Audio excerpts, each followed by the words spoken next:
Salut à tous, alors aujourd'hui on va parler en détail du tout nouveau land de la Reine des Neiges qui va arriver à Disneyland Paris.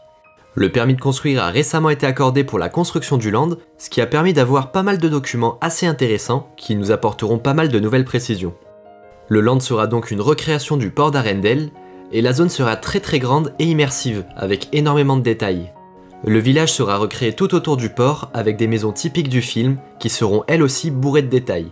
Il y aura un véritable soin apporté à l'architecture du land et le point le plus important sera cette fameuse montagne enneigée. Il faut savoir qu'elle fera quand même 36 mètres de hauteur et elle recevra des projections pour les spectacles nocturnes. Ça risque d'ailleurs d'être vraiment magnifique et la montagne sera donc très imposante. Et d'ailleurs c'est elle qui sera un petit peu l'emblème du land puisqu'elle se verra de très loin, un peu à l'image de la Tour de la Terreur par exemple.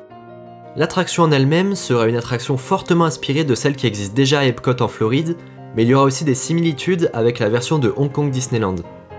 L'attraction, comme vous vous en doutez, elle sera très immersive et elle bénéficiera des dernières technologies.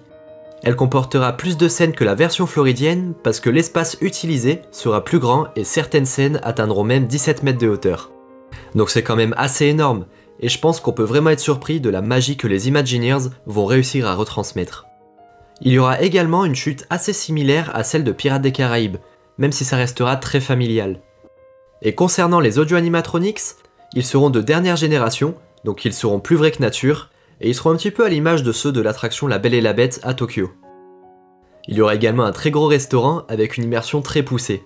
Là encore je pense que l'ambiance sera assez sympa et je pense que les prix resteront accessibles, entre guillemets, vu la grandeur du restaurant. Et il y aura aussi un point de rencontre avec les personnages emblématiques de la Reine des Neiges qui sera lui aussi assez conséquent avec énormément d'interactions. Honnêtement, je pense vraiment que ce land va être une énorme réussite parce que le projet a l'air absolument magnifique et la licence a eu tellement de succès au cinéma que je vois même pas comment ça ne pourrait pas marcher. Comme d'habitude, j'attends vos avis dans les commentaires, dites-moi quel est votre point de vue sur ces nouveautés.